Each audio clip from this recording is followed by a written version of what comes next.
Wake up, people. I'm exhausted, and today we're doing a little bit of a different video. If you remember a couple days ago, I did a little tutorial on how I edit my videos, and I had a lot of fun doing that. So today we're going to look at thumbnails. Thumbnails are super important for a video because they kind of show what's going to happen. And you guys already know this. If you've been on YouTube, if you're on, well, obviously you're on YouTube right now, but if you spend a lot of time on YouTube, you know a thumbnail is important. If you see a thumbnail for a video game, right? If you see a thumbnail for a video game and it's just a picture of the title, it's not super interesting. If you're a bigger YouTuber, it's okay, because you know you've already got a fan base. But if you're a smaller YouTuber like myself, you really want to put in some extra work into your thumbnails.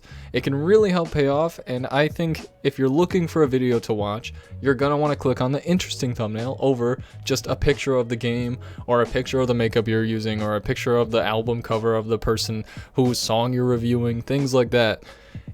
You can do a lot with them, actually. It's important because you can convey the emotion of the video as well. If it's a sad video, you can have a very simple thumbnail with just your little crying face, or what I did when I had this thumbnail right here.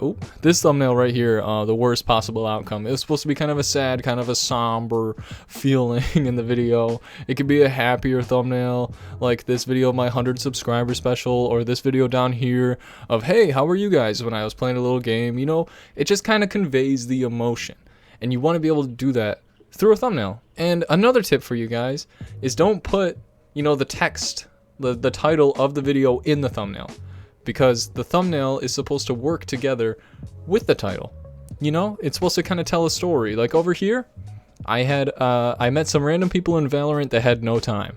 It's just a picture of one of the characters from the game, and it just says no time, because that's the most common word in that video. If you haven't seen that, check it out. It's hilarious. This is the thumbnail I made most recently. This is for my latest video. It was a super hot mind control delete, as you could see from the thumbnail. And I had a lot of fun making this one. You can see, if you really look at the details, like over here, you can see where I kind of cut them out. The way I cut things out is a little bit weird. Just like editing, a lot of the stuff I do on my channel is self-taught. But I can show you the original picture, and then I can show you this thumbnail, and you'll be able to see the difference. So I could have taken something simple like this and copied it and pasted it, and I am definitely a huge perpetrator of this. I don't know. I definitely do this a lot. Like, if I'm very strapped for time, like if I have to record late and work at my job early in the morning, then I'll just usually grab a picture from the internet and post it. I did it right here with Lonely Mountains Downhill. You want to put the effort in though, because it definitely can pay off. I took this picture and turned it into this picture, and we might make a second thumbnail for this video. That might be cool. Let's do something like that. So the application that I use is not Canva. It's actually a thing called Photopia or Photopia, whatever you want to call it. I call it personally Photopia, but I'm just gonna open it. I have it bookmarked. I always size my pictures at 1280 by 720. That's actually YouTube's recommended size, so I don't argue with it, and I do that. You can change the background to transparent if you'd like, but there's not gonna really be anything in the background of this one, so I'm just gonna leave it at white. Create, and copy the image of this, and just Control V into the picture. So if we go up here to transform controls, I almost said coordinates, transform controls, I almost did it again, and you hold shift and you grab this little corner, it's gonna keep its resolution. So if you're not holding shift, this is what'll happen. You don't want this, because he's gonna end up stretched. So shift and drag down to the corner to fill in the space. If you do that with a really tiny picture, it's gonna get all pixely. There's nothing you can do about it. Then I go over to filter. I try to get a little bit of the noise out of there by sharpening it. It just makes the edges a little bit sharper and easier to see.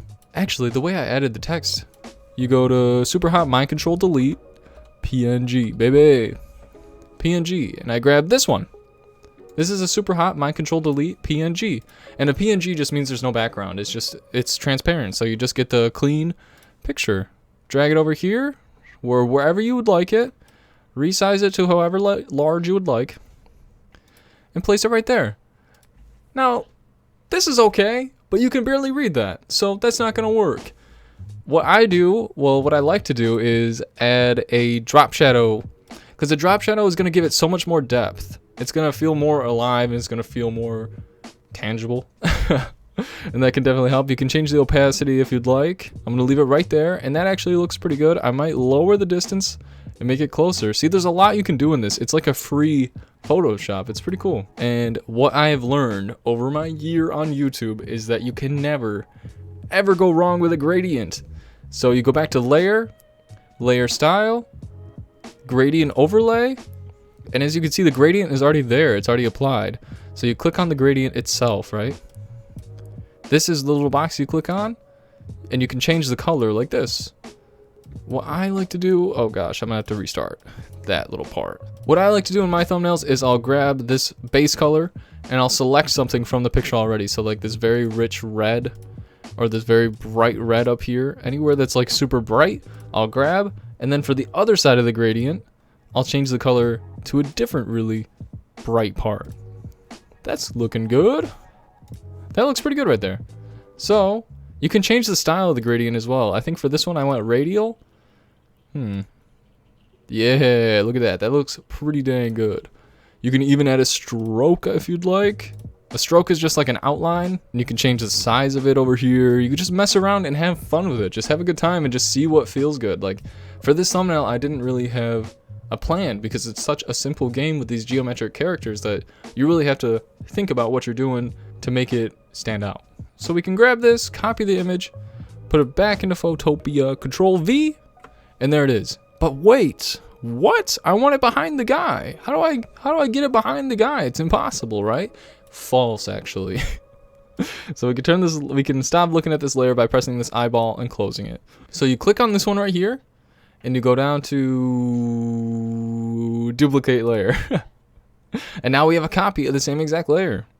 So if we hide this, and what I like to do to make it a little easier on myself when I'm erasing backgrounds and doing things like that, I'll grab a black background, right? So now when I go in here and I erase, it's a little bit easier to see because this is a white on white background. So now when I erase, it's gonna show up black.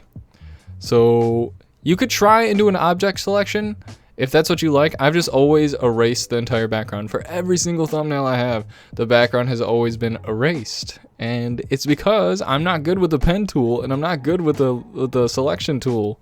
So I'm gonna erase this background and I'll meet up with you guys afterwards. Alrighty, so once you got your guy cut out the way you like him, I know it's not perfect, but it's gonna be kind of difficult to see imperfections on a little phone screen, which is where most people watch YouTube videos. We can delete our black background and we can re-enable our other duplicate picture of this.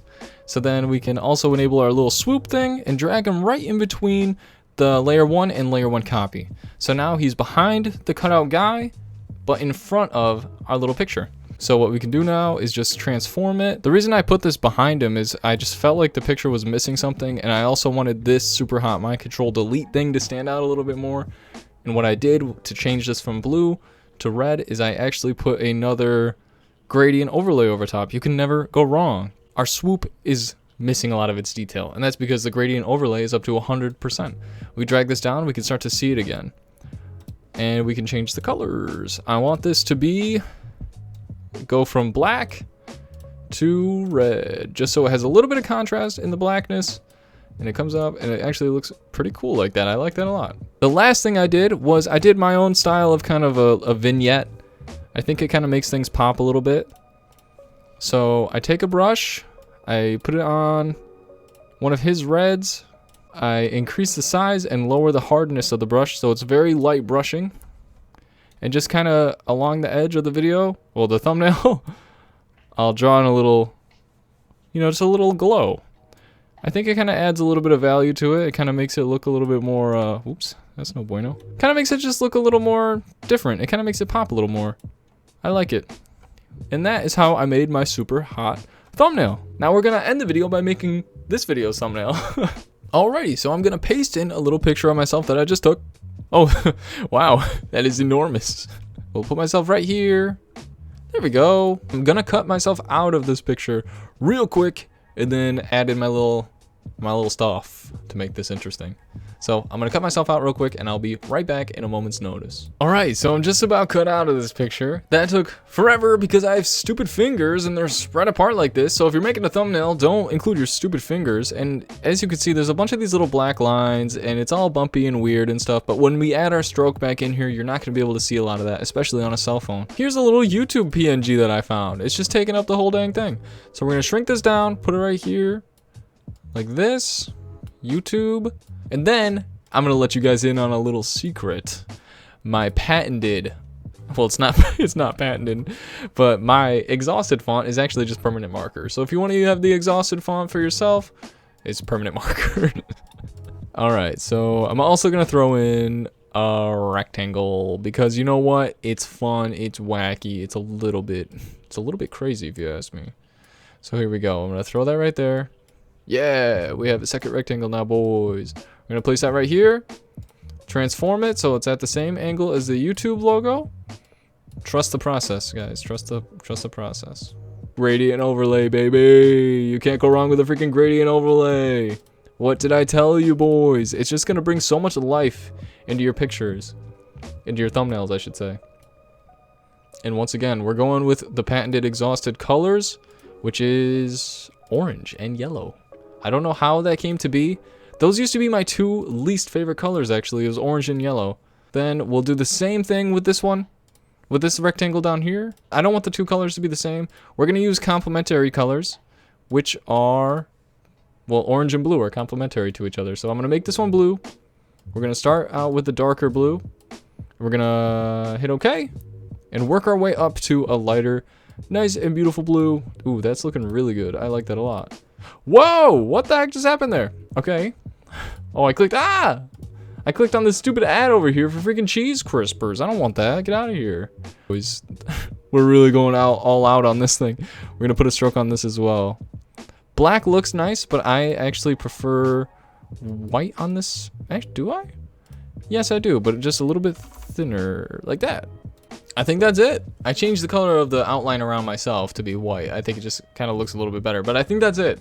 I know it looks rough, but I mean, on your phone, it's gonna be like this big, so that doesn't look that bad. So if this tutorial helped you out at all, I'm really glad that I could be there to help enhance your thumbnails and make your videos pop out a little bit more and stand out to people to help get your videos a few more views.